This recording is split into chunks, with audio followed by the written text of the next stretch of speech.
Berapa sih Pak biasanya mereka membeli? Berdasarkan kami interogasi dari pelaku, rata-rata 2-3 juta. Kalau penadahnya 61,44% memang larinya ke arah Pulau Madura.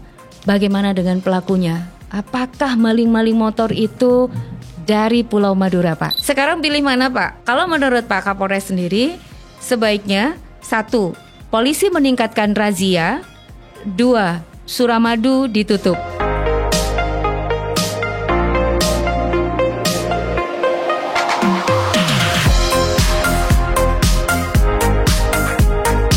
Kembali lagi ke program Jejak Siaran, dan Jejak Siaran untuk edisi kali ini masih tentang curanmor.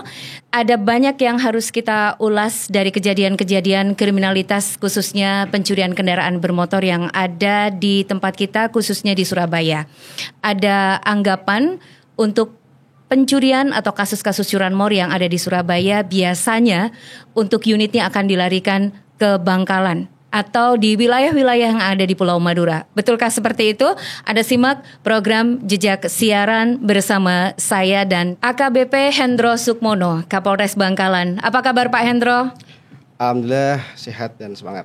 Oke, semangat terus ya Pak. Semangat terus Pak Restu. Saya dengar Bapak ini semakin hari itu banyak kegiatan-kegiatan ofensif. Bahkan kalau nggak salah memburu kendaraan bodong, betul Pak? Betul sekali. Oke. Di Bangkalan. Terima kasih ya Pak ya, karena kan ini mesti harus didukung oleh banyak warga ya Pak ya. Polisi tidak bisa sendiri dan ini merupakan tugas berat, saya rasa seperti itu. Siap. Pak Hendro, boleh saya menyampaikan dulu data ya? Iya. Ya, baik kawan. Curanmor di bulan Januari 2025 dari data yang kami himpun 212 motor hilang.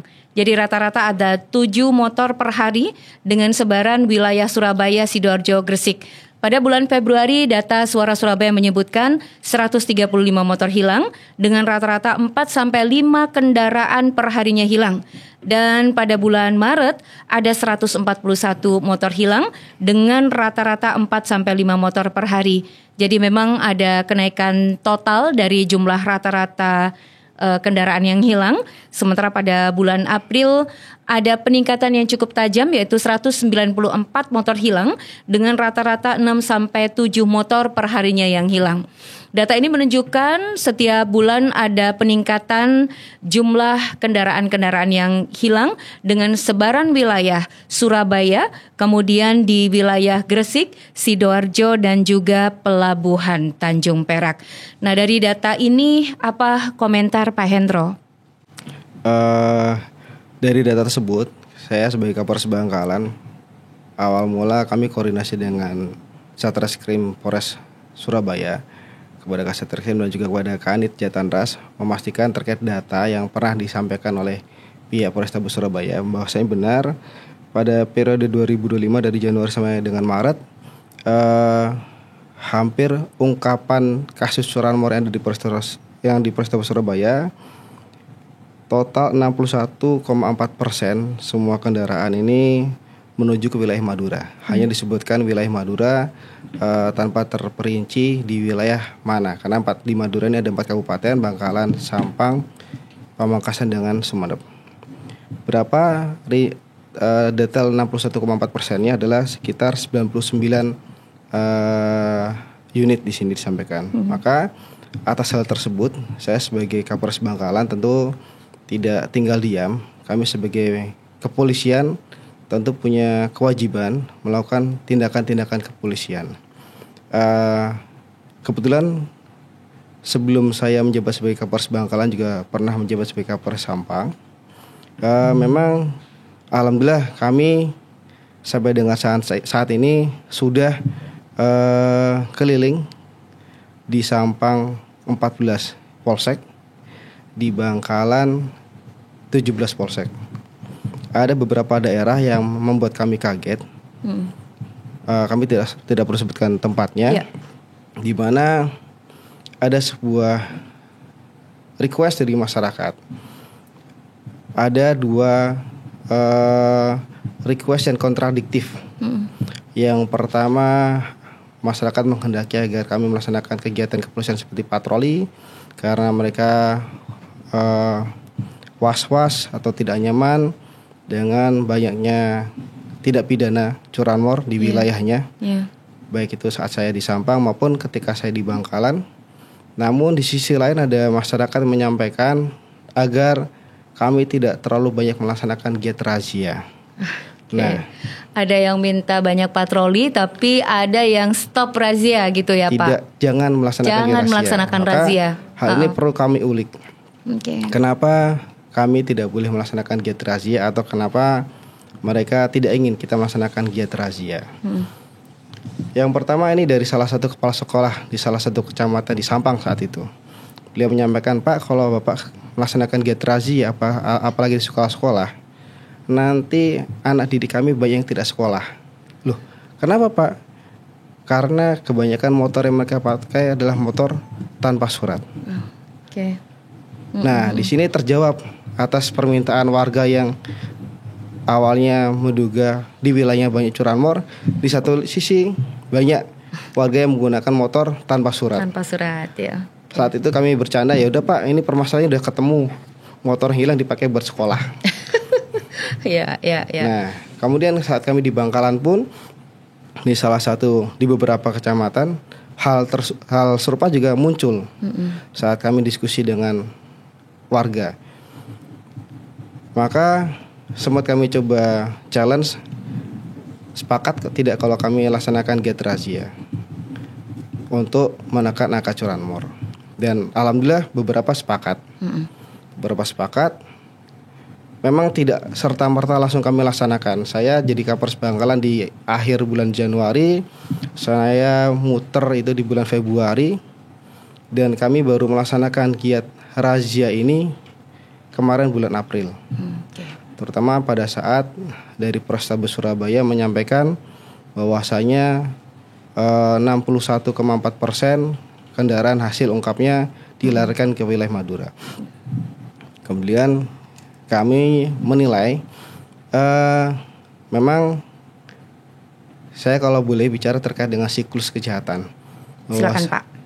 Bahwasanya permasalahan yang ada masyarakat di tingkat bawah ini adalah judi online, narkoba, dan curanmor. Banyak masyarakat yang terjebak main judi online maupun narkoba, yang mana kemudian dia kalah untuk judi online, narkoba kemudian kehabisan barang, dia butuh uang, sehingga dia melakukan upaya-upaya secara instan untuk mendapatkan uang. Yang paling mudah adalah mencuri motor. Kenapa mencuri motor paling mudah? Karena demand-nya tersedia. Kalau saya pikir selama demand atau pasarnya tidak ada, mungkin tingkat kesadaran masyarakat untuk beli motor bodong itu tidak ada, nggak mau. Saya kira pencuri juga tidak akan dimudahkan akan situasi seperti itu. Ya, karena ada yang beli Pak ya. Maka sehingga ini akan jadi siklus. Ya, siklus ini jadi kayak lingkaran setan yang nggak bisa diputus. Pencurinya diuntungkan dengan kebutuhan orang akan sepeda motor bodong. Pengguna sepeda motor diuntungkan dengan setiap dia ingin barang selalu ada. Sehingga saya berusaha untuk memutus mata rantai itu. Selain dari reserse kita tingkatkan angka pengungkapan, dari sisi lain secara preemptif kami sudah ya, preemptif yaitu penyuluhan kami sudah, preventif kami lakukan giat patroli di awal bulan Februari, Maret kami giat melaksanakan patroli. Namun untuk lebih menekan lagi maka kita laksanakan giat razia di bulan April. Dengan giat razia otomatis kita menghentikan kendaraan, kita melakukan pengecekan surat-surat. Selain juga di sisi lain upaya penertiban peningkatan kesadaran kepada pengguna kendaraan baik roda 2 maupun roda 4. Tapi yang kami utamakan dalam hal ini adalah kelengkapan surat-surat. Kami selama kurun waktu bulan April dan Mei ini, di bulan April kami melaksanakan 5 kegiatan di Kokop, Kuanyar, 10, Blega, Tanjung Bumi. Kemudian di Mei sebanyak 7 kegiatan. Itu apakah diantaranya juga di Suramadu, Pak? Ya, kalau yang di Mei ini, kalau awal April kami di beberapa kecamatan-kecamatan. Ya? Yang di Mei ini kami melaksanakan di kota sebanyak 3 kali, di akses Suramadu sebanyak 3 kali, dan 1 kecamatan di Sukolilo sekali. Oke. Memang hasilnya kalau di kota ini kurang signifikan dibanding kita di wilayah pelosok-pelosok. Oh, justru yang di kecamatan, di desa-desa itu dapat banyak ya, Pak ya? Iya. Kalau yang Suramadu itu kan asumsi kita pasti dapatnya banyak gitu. Yeah. Betul nggak, Pak? Kalau waktu di perbatasan itu di Suramadu, saya dengar juga mengamankan sampai berapa truk itu, Pak Hendro? Justru tidak. Oh, justru oke. tidak. Yang kita temukan paling pelanggaran ketertiban saja. Tapi kalau tidak pakai SIM, tidak pakai helm begitu ya, Pak ya. Yeah. Tapi kalau sampai itu motor bodong, tidak sebanyak yang ada di wilayah kecamatan. Justru menurut data yang kami dapat tidak ditemukan. Oh, Sebelum ini belum kami temukan. Baik, Pak, dari data yang Pak Hendro sampaikan berarti firm ya, Pak ya, bahwa memang 61,44% kendaraan curian yang ada di berbagai wilayah di Surabaya ini larinya ke Madura. Ini hasil konfirmasi kami dengan Kanit Jatanras Polrestabes Surabaya. Oke. Ya, jadi data ini munculnya dari Jatanras Polrestabes Surabaya ya Pak ya. Sehingga kan ada dugaan kuat bahwa kendaraan ini memang larinya di sana, dan Bapak kemudian melakukan itu dengan memperbanyak patroli dan juga sosialisasi. Awalnya sosialisasi, kami patroli, kemudian setelah itu kita giat razia. Razia. Ya, dan ini sekarang tahapannya berarti adalah razia, Pak ya. Razia. Oh, oke. Razia memang awal mula memang banyak resistensi. Iya. Untuk saat ini di bulan Mei ini kami memberikan beberapa reward bagi pengendara yang tertib. Oh, apa? Dikasih apa, Pak? Helm? Kami beli karena kita fokusnya terkait untuk penekanan angka curanmor. Iya. Yang kami berikan kunci gembok, kunci cakram. Kunci cakram. Ya, untuk melindungi kendaraan mereka ya, Pak ya. Yang tertib kami berikan kunci cakram. Oke. Pak, saya tertarik dengan Bapak sudah coba ke beberapa wilayah ya, seperti di Kokop, di Blega, Tanjung Bumi, dan di situ ternyata banyak temuan kendaraan-kendaraan bodong yang dipakai, bahkan di sekolah banyak anak-anak sekolah yang pakai motor bodong ya, Pak. Ini pernyataan warga itu sendiri. Pernyataan warga dan temuan kan, Pak, dari kawan-kawan polisi ketika melakukan razia ya. Nah, jadi sebenarnya sadar atau tidak ya, Pak, warga itu telah menjadi penadah dari hasil kendaraan curian? Dari dasar integrasi memang beberapa tidak sadar. Mereka hanya merasa telah membeli. Oh, sebatas membeli, sehingga pada prinsipnya mereka tidak mencuri. Ya. Tapi tanpa mereka sadari, mereka membeli motor yang pada dasarnya bukan hak, yaitu hasil dari kejahatan. Ya. Maaf Pak, tahu nggak sih sebenarnya kalau kita beli motor itu ya harus ada suratnya gitu? Iya. Mereka rata-rata nggak tahu ya Pak? Tahu atau pura-pura nggak tahu atau bagaimana, Pak Hendro? Bermacam-macam. Ada yang tahu, ada yang tidak tahu. Jadi buat mereka yang tidak tahu ya memang asumsinya ketika saya sudah membeli dari seseorang dan itu pakai duit saya sendiri berarti sudah selesai. Tapi ketika berhadapan dengan hukum itu tidak bisa dijadikan sebagai alasan pembenar. Betul Pak, karena memang kendaraan itu kepemilikannya harus dibuktikan juga, tidak hanya unit tapi surat-suratnya. Oke. Satu lagi Pak, kalau dulu itu kan orang maling motor kan kemudian dipretelin, dijual per part gitu ya. Kalau sekarang memang jual unit Pak, atau bagaimana? Jual unit. Oke, jadi kendaraan yang dibawa kabur ke Madura rata-rata bisa diamankan, ditangkap dalam bentuk yang masih utuh. Yang masih utuh digunakan. Plat nomornya diganti nggak Pak? Gimana? Biasanya yang mereka ganti plat nomor atau beberapa part dari kendaraan tersebut. Contoh, yang dulu dari SS sampaikan terkait dengan larinya satu kendaraan berdasarkan GPS yang lari ke arah Sedang Dejah. Ya, kurir ya. Nggak lama dari kejadian, kondisi motor sudah ganti jok dan ganti plat nomor. Okay. Gitu ya. Baik, Pak, kalau yang sampai praktek seperti itu kan berarti dia secara sadar mengganti, berarti dia tahu. Kalau pelakunya tahu. Itu kan yang mengganti pelakunya. Oh iya, pelakunya. Tapi buat yang beli dia Nggak tahu ya Itu Pak, kan karena oleh belum pelaku sempat sudah diganti. belum sempat diserahkan kepada calon pembeli. Pak Hendro, boleh saya tahu juga ya Pak, profil dari mereka yang pakai motor bodong. Saya nggak bilang penadah dulu deh ya. Yang biasa membeli motor bodong. Ya. Selain pelajar, siapa Pak? Bukan profil pelajar, tapi digunakan untuk sekolah ya. Ya. Tapi bagi mereka yang punya kepentingan untuk seperti berangkat ke ladang, ke sawah, kebanyakan justru dari mereka. Karena mereka yang menyampaikan bahwasanya karena kebutuhannya hanya sekedar untuk berangkat ke sawah, maka mereka hanya mencari motor-motor yang dengan harga murah. Iya. Berapa sih Pak biasanya mereka membeli? Berdasarkan kami integrasi dari pelaku, rata-rata 2-3 juta. Ya, itu untuk motor baru segala jenis merek Segala ya? jenis. Termasuk motor-motor yang keyless itu? Saya rasa mereka pengen jual cepat. Nggak ada yang mereka jual mahal terhadap kendaraan. Pelaku juga butuh cepat. Karena pelaku cepat dia salurkan, cepat dia mungkin cari lagi. Dan uangnya segera digunakan. Sekaligus menghilangkan jejak ya Pak ya, karena istilahnya beli putus. Oke.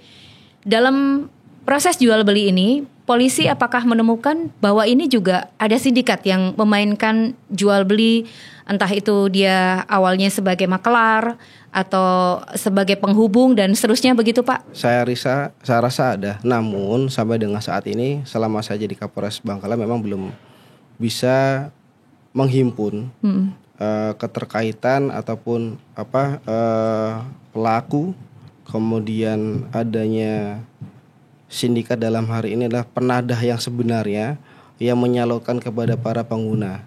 Yeah. Sejauh ini baru kami temukan pelaku atau istilahnya adalah pemetik ya, pemetik ke pengguna, pemetik pengguna. Oh, jadi pemetik itu maksudnya maling motornya ya Pak? Motor, ya. Dari maling langsung ke user? Ke user. Tapi jadi tidak ada penghubung? Saat ini belum kami temukan. Oh baik. Tapi pernah ada, mungkin di daerah-daerah lain pernah ada yang sampai segitu. Oke.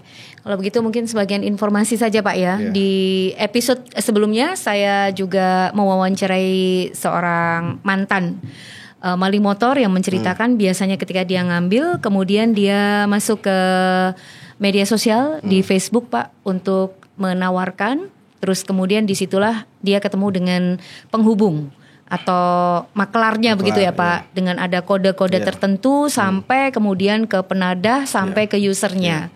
Nah di situ memang saya sempat menanyakan apakah kawan-kawan kepolisian itu tidak mengendus praktek yang ada di Facebook ini sehingga kan jaringan ini bisa benar-benar diputus gitu Pak. Nah, gimana sejauh ini dari Pak Hendro?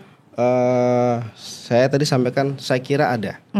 Dan saya juga secara nalarnya juga pasti seperti itu. Ada. Cuma di upaya penyelidikan kami atau penyidikan kami kan selalu berupaya untuk cari alat bukti. Nah itu belum ketemu. Ketemu. Tapi kalau asumsi kemudian logika kami pasti seperti itu. Maka upaya kami ini adalah kami baik dari hulu maupun ke hilir, dari pelaku, pemetik maupun ke penadahnya.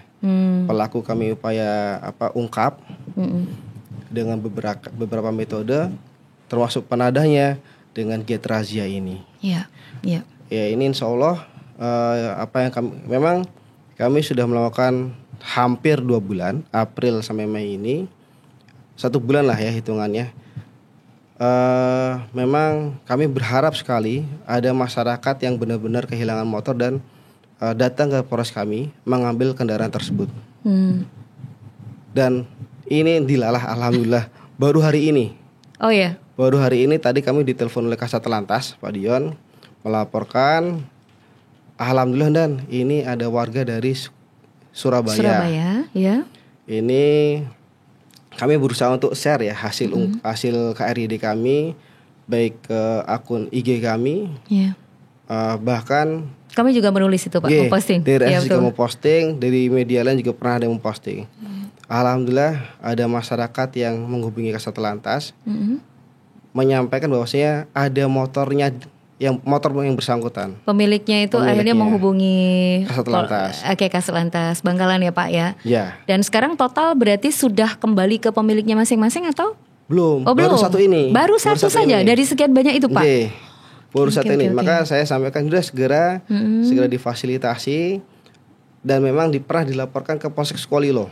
Oh iya. Sukolilo Timur Pak, Surabaya Timur Pak.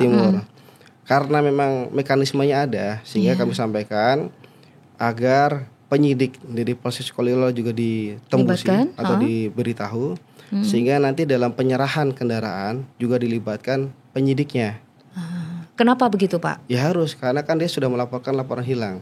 Nanti dari Polsek Sukolilo mencari terus padahal motornya sudah ketemu, kan kasihan nanti. Iya betul ya. Nah ini perlu saya sampaikan juga atau saya tanyakan ke Pak Hendro supaya masyarakat juga dapat informasi sehingga tidak ada kesan oh ini polisi saling lempar. Padahal sesungguhnya ini adalah koordinasi ya Pak ya. Supaya semuanya paham kalau ketemu ya berarti pencariannya dihentikan seperti itu ya Pak ya. Masih ada banyak ya Pak unit yang ditemukan belum ketemu pemiliknya. Masih banyak. Monggo silakan ada, nanti. Masih puluhan di di Polres ya Pak ya. Oke. Ini harapan kami jadi stimulan buat masyarakat yang lain, sehingga barangkali baik bagi masyarakat maupun baik mungkin petugas kepolisian yang lain. Silakan baik yang di Polsek, di Polres lain, silakan cek data-data yang pernah kami share atau yang Mbak Restu share juga. Barangkali ada daftar barang bukti atau daftar kendaraan yang ada saat ini kami amankan di Bangkalan. Baik, kalau begitu kami bantu lagi untuk up lagi ya Pak ya, supaya ini bisa kembali kepada pemiliknya ya Pak ya. Karena masih ada puluhan hasil dari razia dari kawan-kawan kepolisian yang ada di wilayah Bangkalan. Ya, baik. AKBP Hendro Sukmono ini sebelum menjabat sebagai Kapolres Sampang, kemudian saat ini Kapolres Bangkalan, beliau juga pernah menjadi Kasat Reskrim Polrestabes Surabaya.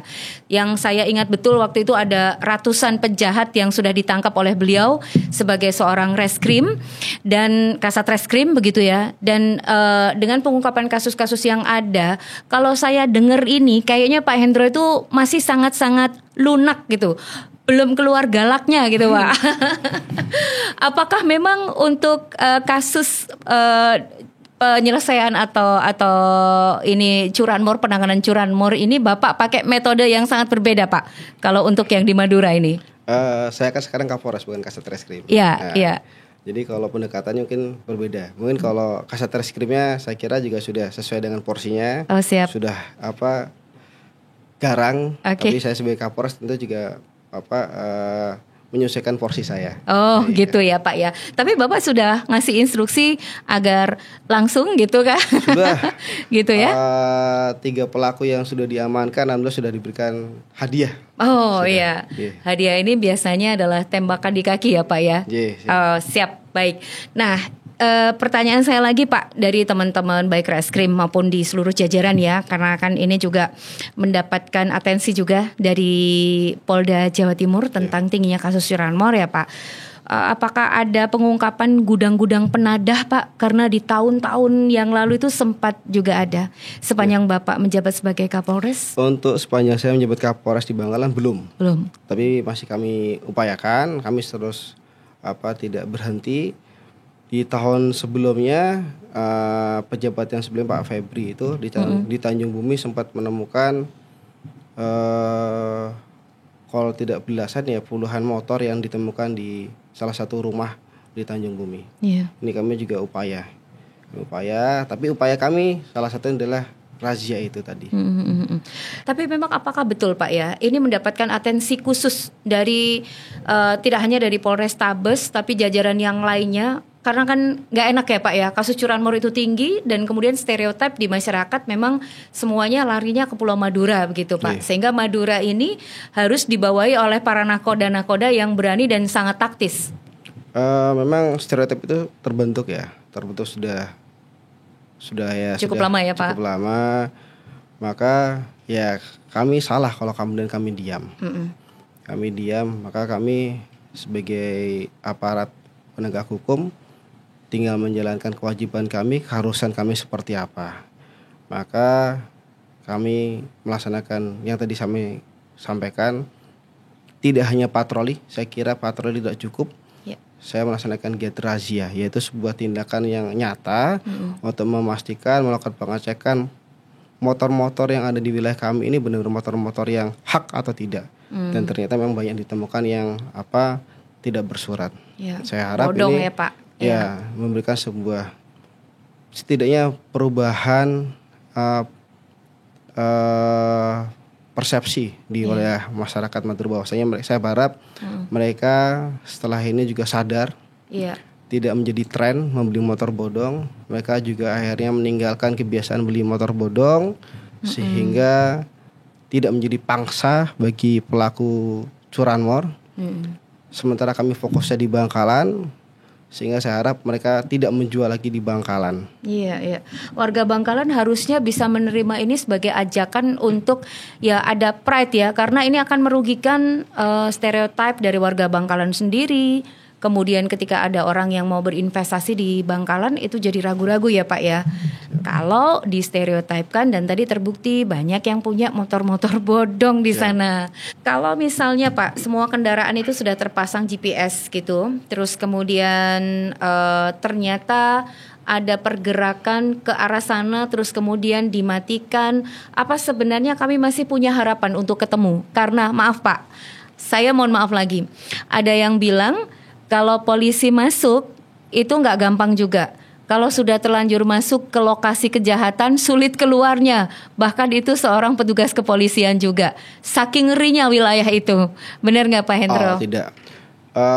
Saya sampaikan dalam kesempatan ini kepada pendengar Suara Surabaya, apa yang tadi disampaikan Mbak Restu, bahwasanya semuanya masih punya harapan. Oh baik. Insya Allah selama kami di sana, insya Allah kami amanah. Dimanapun titiknya akan kami temukan. Kemarin yang sudah disampaikan dari Suara Surabaya kan alhamdulillah ditemukan ya. Iya Pak. Namun kemarin yang terakhir disampaikan ke kami dilalah sudah agak lama ya Pak, lewat ke Sampang. Mereka sudah sampaikan bahwasanya di wilayah Bangkalan lewat dan sudah sampai di titik Sampang saat itu. Iya. Sekarang kalau di teman-teman reskrim sendiri Pak, apakah ini ada kerjasama khusus gitu soal IT, apa mungkin dengan provider untuk meningkatkan posisi kalau misalnya sudah terbaca gitu ya Pak ya, untuk mendeteksi kira-kira kendaraan ini larinya di mana, sehingga waktu yang motor kurir ditangkap sekalipun itu ada di dapur rumah warga bisa ketahuan gitu. Sudah sampai ke sana kan ya Pak ya? Ini teknologi dari kawan-kawan kepolisian. Insya Allah metodenya ada, tapi tidak bisa kami share di sini. Oke, kita cerita soal penadah sudah. Nah sekarang pelaku Pak. Kalau penadahnya 61,44% memang larinya ke arah Pulau Madura. Bagaimana dengan pelakunya? Apakah maling-maling motor itu dari Pulau Madura Pak? Silakan. Kalau hasil pengungkapan dari Polrestabes kemarin kami tidak tahu ya. Tapi pada saat kami jadi Kasat Reskrim Polrestabes Surabaya, saat itu sekitar bulan April 2024, 2 minggu kami melaksanakan giat pengungkapan curanmor. Kami mengungkap di tahun 2024 itu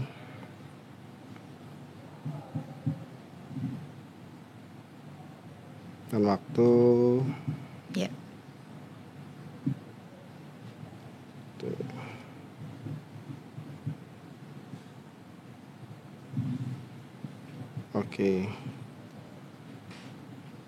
curanmor ada pada April 2024. Setelah kami mengungkap 141 tersangka dalam waktu 2 minggu. Itu data yang sempat kami susun dari 141 tersangka itu, di sini 73 orang Surabaya. Wah, orang Surabaya. Terus 21 orang Bangkalan, 12 orang Sampang, 7 Blitar, 4 Gresik, 4 Sidoarjo, 3 Pati, dan lainnya. Bahkan ada orang Jakarta, Bogor, Pasuruan, Jombang, masing-masing 2. 21 orang Bangkalan, yang dari Sampang mohon maaf Pak berapa? 12. Berarti orang Madura itu 33. Sementara orang 73. Surabayanya Iya, 73 orang Surabaya. Berarti kalau ada yang mengatakan malingnya selalu orang Madura, ini silakan dikoreksi ya, karena data ini diambil Ini 2024. April 2024. April 2024. Dan mungkin trennya akan hampir-hampir sama begitu ya. Iya. Jadi kita sekarang nggak bisa mengatakan ini dari mana, wilayah siapa, suku apa. Stop ya, untuk menstereotip seperti itu dan stop berasumsi. Oke. Kalau dilihat dari pola bermainnya, ini ya Pak, modus operandinya, mereka sendirian secara individu atau sindikat berkelompok? Kebanyakan mereka tidak sendirian. Kebanyakan mereka setidaknya berdua. Setidaknya berdua. Ada yang bagian gambar tadi ya Pak ya? Ini beberapa contoh. Mereka berdua dengan satu kendaraan, kemudian keliling atau patroli istilahnya. Begitu mereka sudah memetakan wilayahnya, mendapatkan target atau TO, satu turun, kemudian memetik, kemudian baru kabur. Oke. Seperti itu.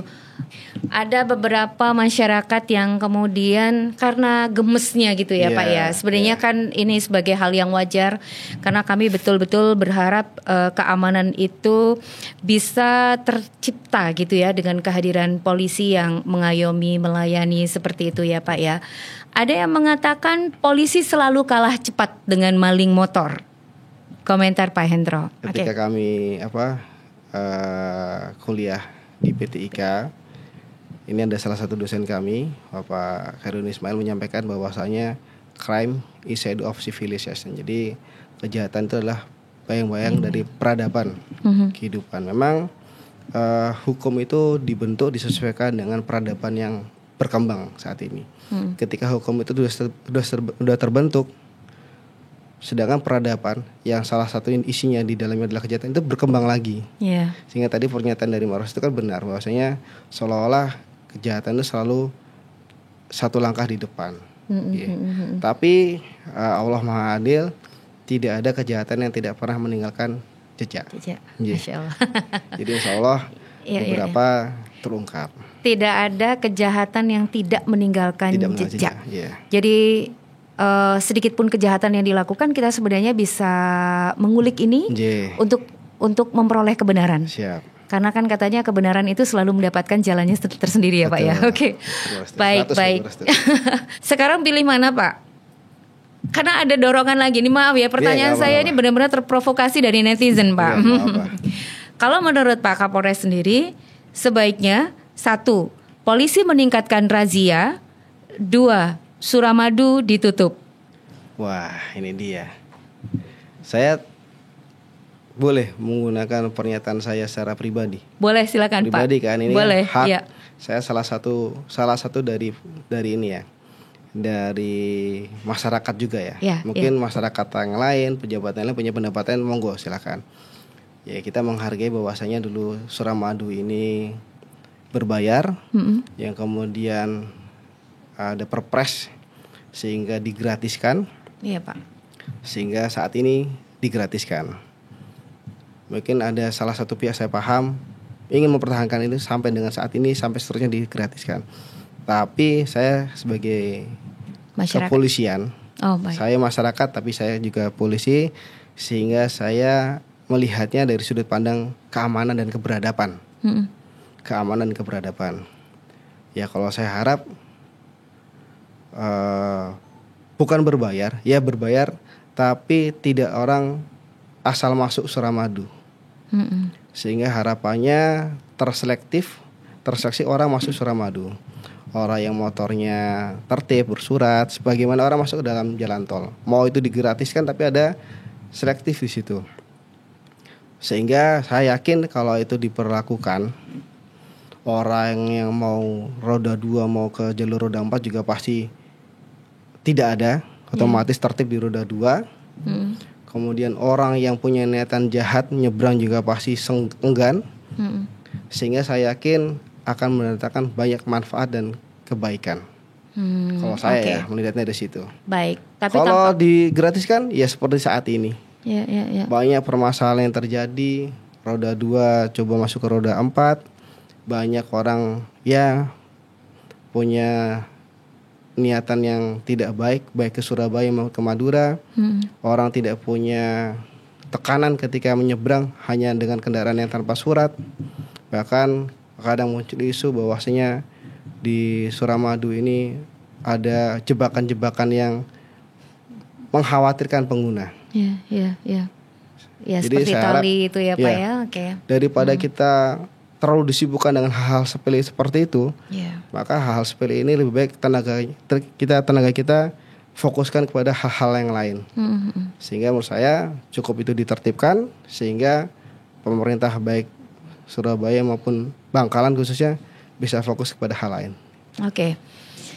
Ya, memang ini termasuk suara hati Bapak Kapolres ya. Kami sangat menghormati ya Pak ya, karena saya rasa ini menjadi sesuatu yang win-win ya Pak. Jadi memang ada pengendalian di dalam sendiri, razia terus dilakukan dan juga ada proses edukasi. Sekalipun tadi edukasinya susah ya Pak ya. Meminta kepada orang-orang untuk belilah motor yang ada suratnya. Itu pada faktanya susah kan Pak? Ya, tapi alhamdulillah Mbak Restu sampai dengan saat ini banyak dukungan, baik dari tokoh agama, tokoh masyarakat di hampir semua kecamatan yang ada di Bangkalan. Alhamdulillah mereka satu persatu menyampaikan dukungannya, bahkan dari organisasi kemahasiswaan juga menyampaikan dukungannya. Alhamdulillah. Jadi memang awal itu bagian dari tantangan kami, ujian kami untuk istiqomah. Oke. Baik, didukung dong warga Bangkalan dan warga Madura secara luas gitu ya. Karena di sana juga ada perguruan tinggi, teman-teman sekolah, teman-teman yang sudah mengenyam pendidikan, pondok-pondok yang support pasti ya. Karena saya yakin jadi orang Bangkalan, Sampang atau wilayah yang lain itu nggak enak Pak ya. Kalau dikit-dikit gitu ya. Oh ini Blok M, Meksiko ya, sebutan-sebutan itu sepertinya mengganggu. Tapi saya berharap teman-teman yang ada di Madura ini bangkit. Jadi buktikan kalau di Madura ini orangnya nggak seperti itu. Hanya karena sebagian orang yang nggak paham ya Pak. Jadi mari kita bantu untuk memahamkan bahwa stop jadi penadah. Karena penadah itu adalah kejahatan juga ya Pak. Penadah adalah kejahatan. Ya, jadi ini diatur dalam pasal 480. Sanksinya berapa? 4 tahun. 4 tahun penjara. Jadi kalau ditangkap sama Pak Hendro dan kawan-kawan, hati-hati. Bisa 4 tahun penjara ya Pak ya, kalau tidak bisa membuktikan surat-suratnya. Tapi tadi ya, polisi masih baik. Paling enggak ada diberikan kesempatan untuk menunjukkan surat-suratnya dalam razia itu ya. Oke, Pak, saya kembali dari keterangan Bapak tadi ya, tentang masalah yang sekarang ini benar-benar mengusik kita ya. Jadi kolaborasi antara 3 hal. Judol, kemudian narkoba dan curanmor. Menurut Bapak, dari 3 ini mana yang mesti diperangi dulu Pak? Narkoba dan judol. Narkoba dan judolnya dulu. Karena curanmor adalah ekses dari 2 hal ini. Oke. Kalau di sana sedikit soal narkoba, katanya juga banyak tempat-tempat untuk menyimpan, memperjualbelikan narkoba secara bebas sehingga polisi juga sulit masuk. Ini Bapak, wilayah hukum Bapak ini, betulkah seperti itu sampai katanya BNN juga susah untuk masuk ke sana, Pak Hendro? Kalau susah sebenarnya juga dinamis. Kemarin BNN juga berhasil bersama kami mengungkap 15 kilo. Salah satu narkoba yang masuk dari luar kota akan menyeberang ke wilayah Madura dan diamankan di wilayah Bangkalan di Burneh. Kemudian sekitar 2 minggu berikutnya kurang lebih dari Polres Bangkalan juga alhamdulillah mengamankan 1 kilo juga di wilayah kota. Dan alhamdulillah kami dari Polres Bangkalan terutama dari Sat Narkobanya setiap masih memang banyak temuan pengungkapan kepemilikan narkoba. Bahkan pada saat kami melaksanakan get razia, lagi-lagi razia, yang mana razia biasa kami lakukan di pagi menjelang siang. Suatu saat kami coba kami ganti, kami melakukan di malam minggu di malam hari, malam minggu. Ada salah satu pengguna sepeda motor yang sempat lari, kemudian membuang barang bukti. Motornya ditinggal, motornya PCX saat itu. Kemudian barang yang dibuang ini ternyata adalah sabu-sabu. Ya. Sehingga upaya razia kami juga selain meminimalisir angka curanmor penggunaan motor bodong adalah terkait dengan kami ingin membuat tidak nyaman bagi pengguna maupun upaya mengedarkan narkoba di wilayah Bangkalan. Oke, baik. Jadi sekarang Bangkalan itu bukan lokasi yang sangat steril, tidak bisa dijamah oleh para penegak hukum karena buktinya untuk penindakan juga sudah dilakukan oleh kawan-kawan kepolisian. Penindakan sudah. Curanmor dan juga untuk narkoba bekerja sama dengan BNN. Dan saat ini sudah ada orang-orang terbaik kawan yang ditunjuk untuk menahkodai di beberapa kawasan seperti Bangkalan, Sampang yang biasanya diidentikan dengan lokasi-lokasi kejahatan. Jadi buat Anda yang memang mendukung kejujuran, harusnya mendukung bukan malah mendemo Pak Hendro dan kawan-kawan yang kepengen Madura dan Bangkalan khususnya menjadi wilayah yang baik, begitu ya Pak? Siap. Karena sejujurnya Bangkalan dan Sampang itu kan punya potensi yang besar ya Pak? Sangat besar. Iya, apa aja tuh Pak Hendro? Kalau dilihat dari orang-orangnya juga kan? Kalau dari sumber daya yang manusianya sangat hebat. Terbukti di sana ada UTM, banyak juga kampus-kampus di sana, banyak juga di sana beberapa ikon, bahkan salah satu menteri juga dari Brunei. Iya. Kemudian beberapa tokoh anggota DPR RI juga banyak yang ada 4 dari Bangkalan. Kemudian tokoh-tokoh kita tahu di Bangkalan ada Syaihana Khalil sebagai cikal bakal atau gurunya dari Bapak Kiai Haji Hasyim Asy'ari. Ya. Saya kira di sana luar biasa di Bangkalan. Sebagai daerah yang religius, Madura memang sedang membangun ya Pak. Dan sekarang sekali lagi memang sudah ditempatkan banyak orang yang memang kepengen mengembalikan kejayaan Pulau Madura itu sendiri.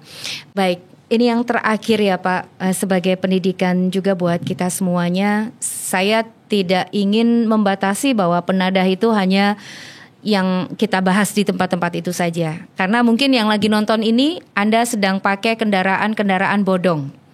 Entah itu Anda menerima dalam bentuk digadai ataupun Anda juga membeli kendaraan-kendaraan yang hanya STNK-nya saja, tidak ada BPKB, atau benar-benar tidak ada surat-surat. Ini hati-hati. Silakan Pak Hendro, warning buat para penadah Pak.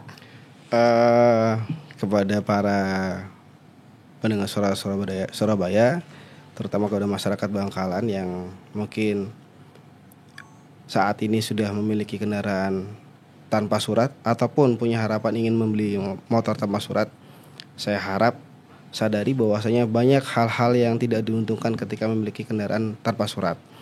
Yang pertama, ketika motor itu hilang pasti tidak bisa dilaporkan. Kemudian, karena banyak contoh kasus di Bangkalan, bahkan di wilayah yang lain, dia mengeluh motornya hilang. Ketika kami tanyakan kenapa tidak dilaporkan, alasannya tidak percaya dengan kepolisian. Ketika kami tanyakan ke Polsek, kenapa pada saat itu ditolak lapornya? Lah motornya bodong kok Pak. Oh pantas. Maka ditolak karena tidak bisa menunjukkan surat kepemilikan ya. Oh jadi motor bodong hilang itu dilaporin? Kan tidak bisa. Ya, Pak, ya? Mereka mungkin belum paham, belum sadar. Motor ya. bodong itu kalau hilang tidak bisa dilaporkan. Kemudian saya sampaikan bahwasanya nantinya ketika pelaku pencuriannya atau pematiknya ditangkap, itu amat disayangkan kepada para pengguna motor bodong nanti yang tadi saya sampaikan bisa dikenakan pasal 480 ancaman hukumannya 4 tahun. Kemudian yang perlu dipahami, yang paling penting di balik ketika kita menggunakan motor bodong, di balik itu ada orang-orang yang saat ini menangis berdoa karena belum tentu orang-orang itu adalah orang-orang yang mampu. Ada juga orang yang masih terlilit hutang. Ada juga orang yang yang pemberian dari orang tua dan lain-lain. Sehingga saya kira kembalikanlah haknya gitu. Betul. Ya. Dan bagi masyarakat Pak ya, mungkin mengetahui di situ ada gudang atau jaringan penada besar. Polisi kan butuh masukan dari masyarakat ya Pak ya. Kalau ada orang yang melapor, apakah datanya dilindungi Pak? Oh ya, kami lindungi. Itu benar-benar ya Pak dilindungi karena khawatir Pak, istilahnya musuhnya sama tetangga sendiri, sehingga khawatir. Gimana? Kami lindungi. Oke. Kami lindungi. Jadi tanggung jawab kami. Jadi tanggung jawab kepolisian ya. Bisa menghubungi mana Pak jika ada yang tahu gitu? Ke Polsek atau harus bisa ke Polres? Yang terdekat ke Polsek atau kalau ke Polres pun silakan. Ya. Ke 110 boleh atau nanti bisa ke kami langsung juga silakan. Ya, oke. Dan paling terakhir Pak, kalau ada maling motor gimana Pak? Dilumpuhkan atau masih dimaafkan? Masih ditangkap seperti biasa atau bagaimana Pak? Sekarang sedarurat ini curanmor? Saya kira masyarakat semuanya sepakat untuk dilumpuhkan ya. Pak Hendra sendiri sudah menginstruksikan itu ke anggota ya Pak ya? Sudah. Untuk dilumpuhkan? Siap. Oke. Baik Pak Hendro, kami terima kasih kedatangannya. Mudah-mudahan ini menyadarkan kita semuanya untuk selalu berhati-hati, baik itu pemilik maupun masyarakat sendiri tidak mendua hati. Jangan menjadi penadah. Kami terima kasih upaya yang sudah Bapak lakukan. Maju terus ya Pak ya untuk Bangkalan. Terima kasih banyak sekali lagi Pak Hendro. Terima kasih Mbak Restu. Demikian kita sudah tuntaskan perbincangan ini. Ini hanya secuil saja pengalaman yang disampaikan oleh seorang Kapolres Bangkalan, di mana polisi memang tidak bisa sendiri. Bantuan dari masyarakat diperlukan untuk keamanan kita semuanya. Jangan kemudian patah semangat kawan.